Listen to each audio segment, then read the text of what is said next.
Hey there, welcome back to Reddit XO, the best channel for Reddit cheating stories. Be sure to like, subscribe, and hit the bell notification for more stories like these. Now, let's get into the video.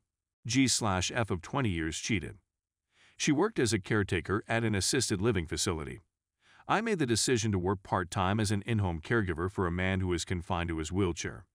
He wanted to be released from the facility, but he needed help. He was transferred to his new residence without my knowledge, and she went through the whole recruitment process without informing me anything. The reason she didn't come home until 3 a.m. was later revealed to me, and I panicked out about how she had been Maya all day and night. For reasons that I could not think it was plutonic, I insisted on seeing her writings to the individual. Everything has vanished without a trace. When I expressed my worries about her infidelity, I was told that things weren't like that back then.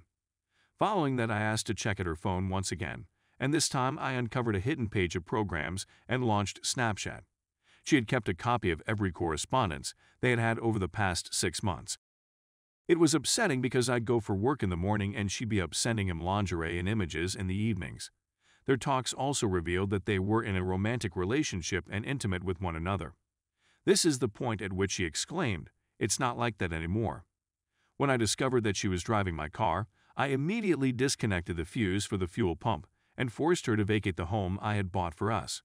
It was my intention to give her a 60-day notice to clean up her act. She agreed to give up custody of our 12-year-old child in return for just once a weekend visitation with him on weekends.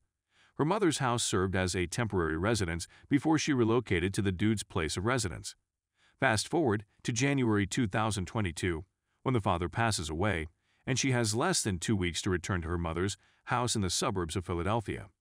And it turns out that she had quit her full-time job at an assisted living facility 2 months earlier, relying on the money she was paid to be her boyfriend's in-home caretaker in order to support herself.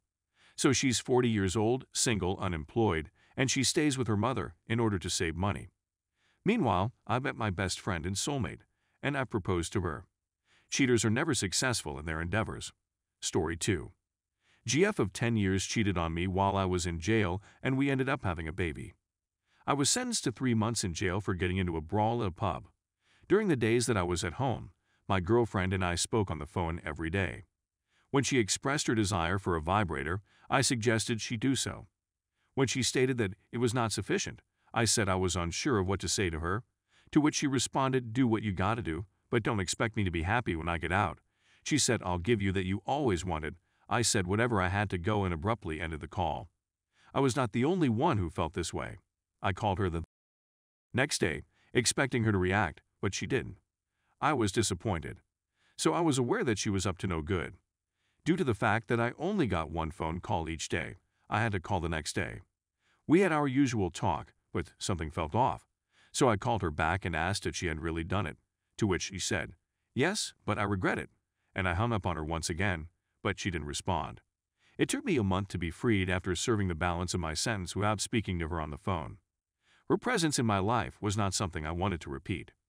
I contacted my sister as soon as I stepped out of the prison gate, and she posted on the internet that I had been released, which led to my ex-boyfriend discovering my release and calling my phone, which I refused to answer.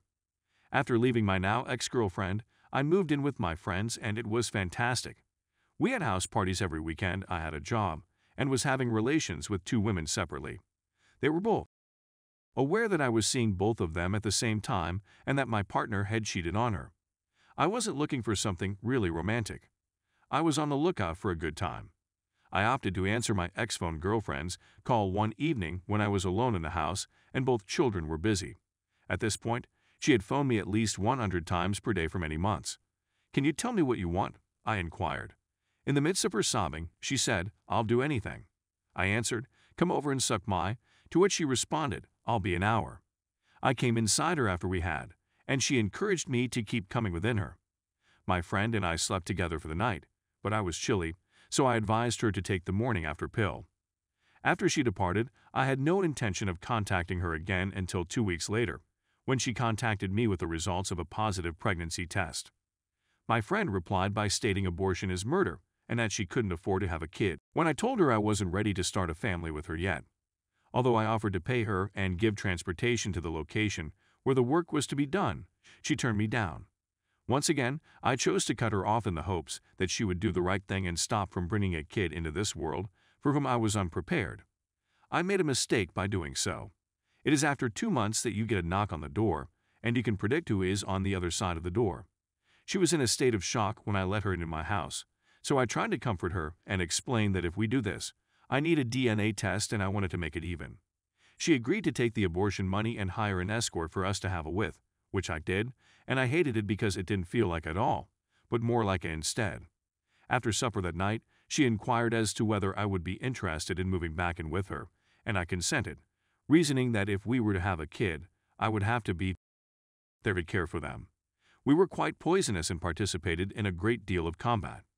In the process of discovering messages from the man and breaking her phone, she slapped me in the face 5 times in a row for destroying her phone, which she subsequently confirmed she had done. Soon after I returned to my previous house, she called to express her regret for the messages and her desire to deal with the problem in a mature way.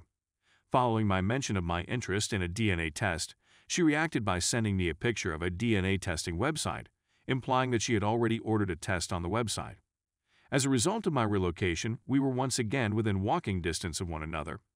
Even though she acquires weight and develops a large tummy over time, no DNA testing has been done on her to determine her parentage. As a consequence, I became irritated. The idea of being responsible for the raising of someone else's child did not appeal to me. What is the most reliable technique to determine whether or not the other man or guys also entered her? It was only recently that she admitted that she had never received the DNA test results she had sought.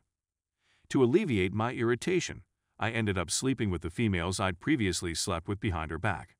Because they were aware that it was because my girlfriend had cheated on me, they got a kick out of it, frequently telling me she was cheating and that I'd treat you better once we got.